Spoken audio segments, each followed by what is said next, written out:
9 de julho, hoje a igreja celebra a memória de Santa Paulina do coração agonizante de Jesus, grande santa, né, que tem tantos devotos no nosso Brasil, que ela possa hoje interceder por nós. Vamos ao evangelho de hoje. Mateus capítulo 10, versículo de 1 a 7, diz assim: Naquele tempo, Jesus chamou os 12 discípulos e deu-lhes poder para expulsarem os espíritos maus e para curarem todo o tipo de doença e enfermidade. Estes são os nomes dos 12 apóstolos. Primeiro, Simão, chamado Pedro, e André, seu irmão. Tiago, filho de Zebedeu, e seu irmão João. Filipe e Bartolomeu, Tomé e Mateus, o cobrador de impostos. Tiago, filho de Alfeu e Tadeu. Simão o Zelota e Judas Iscariotes, que foi o traidor de Jesus. Jesus enviou estes 12 com as seguintes recomendações: Não deveis ir onde moram os pagãos, nem entrar na cidade dos samaritanos. Ide antes as ovelhas perdidas da casa de Israel, e em vosso caminho anunciai, o reino do céu está próximo. Palavra da salvação, glória a vós, Senhor. Ide antes as ovelhas perdidas da casa de Israel. Jesus aqui no Evangelho dá poder e autoridade aos seus 12 apóstolos. Apóstolo é a testemunha, o representante oficial de alguém, né? O apostolado, aí vem as obras do apostolado.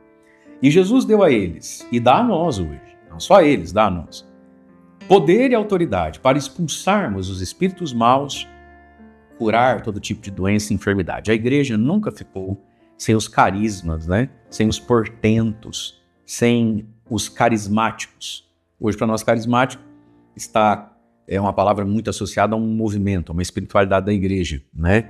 Que tem por finalidade expressar carismas do Espírito Santo, é óbvio. Mas quando digo que a igreja nunca ficou sem os seus carismáticos, a vida carismática não é tanto uma estética, né? Um jeito ou um trejeito espiritual. Ela é uma essência que expressa carismas de cura, de libertação, de milagres, de prodígios, né? E de algo que só Jesus mesmo é que poderia fazer e que faz através de alguém. Hoje nós celebramos Santa Paulina do coração agonizante de Jesus. Se você conhece um pouco da história de Santa Paulina, você vai perceber isso. Santa Paulina recebeu esse carisma de ser e de expressar o Jesus misericórdia, o Jesus que se compadece do caído. Então, a caridade que essa mulher viveu era sobre-humana. Todo ser humano é capaz de alguma caridade, de alguma empatia, de alguma generosidade com o pobre, com o enfermo.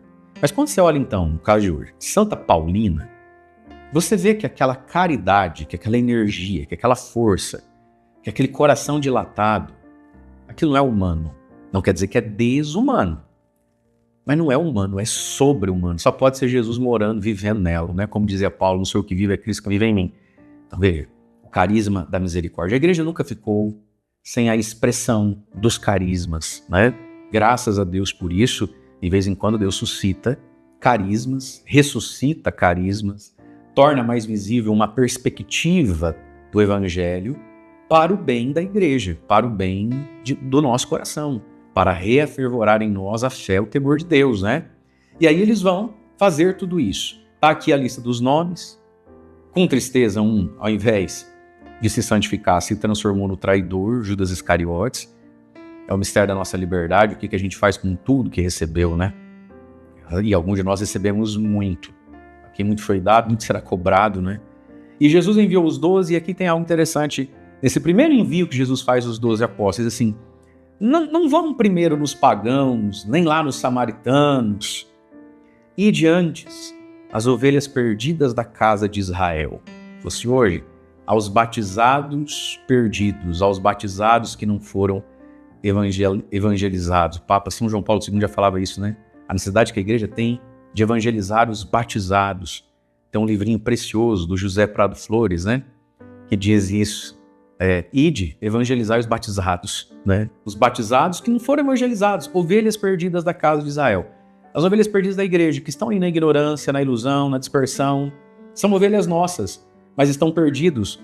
E num primeiro momento a missão da igreja é para as ovelhas perdidas da sua própria casa. E qual é o conteúdo desse anúncio? Em vosso caminho anunciai essas ovelhas perdidas. Ei, filho, o reino dos céus está próximo. O que significa o reino dos céus está próximo? Significa, está próximo à morte, nós vamos ter que se acertar com Deus. significa a vinda gloriosa de Jesus pode ser a qualquer momento, nós vamos se acertar com Deus. O que mais significa o reino dos céus está próximo? Significa que aquilo que Deus pede do ser humano não é longe, é perto, dá um passo, muda de vida.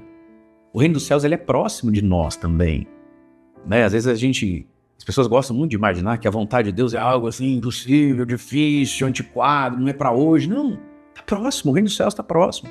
O que mais é o reino dos céus está próximo? Jesus. Jesus é o reino.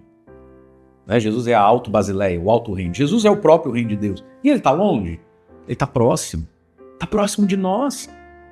Jesus nos cutuca o tempo todo, nos belisca, Jesus nos cerca. Abra os olhos, veja, Jesus está perto de você. Nos sacramentos, na igreja, na comunidade cristã, nas pessoas que têm fé. E no caso hoje de Santa Paulina, nos mais pobres, nos acamados, Jesus está perto, ele não está longe. O reino dos céus está próximo. Então a gente precisa dar um passo, e esse passo se chama conversão, de ir em direção a Jesus. E louvado seja Deus, que nunca deixou a igreja sem os sinais da sua proximidade, sobretudo na vida dos seus santos. Nós temos aqui em Alto Piquiri o Santuário São José, sinal da proximidade de Deus. Através de São José, Jesus fica mais próximo, Jesus fica pertinho. São tantos os testemunhos, gente, de cura, de milagre, de prodígio, de conversão. Olha, é uma coisa assim maravilhosa. Mas eu preciso dar um passo, eu preciso querer ir. Um santuário, o reino fica mais próximo de nós também. E claro, ele está próximo na Eucaristia, ele está próximo aí na sua paróquia, aí na sua capela, aí na sua comunidade, ele está próximo aí quando você reza, ele é perto de nós. E diante da vida, com todas as suas lutas e desafios, vamos ficar com esse versículo? Jesus nos dá poder e autoridade para expulsar o mal, vencer doenças, vencer lutas. O cristão é alguém que tem esperança, o cristão é alguém, o católico é alguém que vai para frente com a vida, porque maior é Deus, né? E a oração pode aquilo que Deus pode. Deus abençoe você. Em nome do Pai, do Filho e do Espírito Santo. Amém.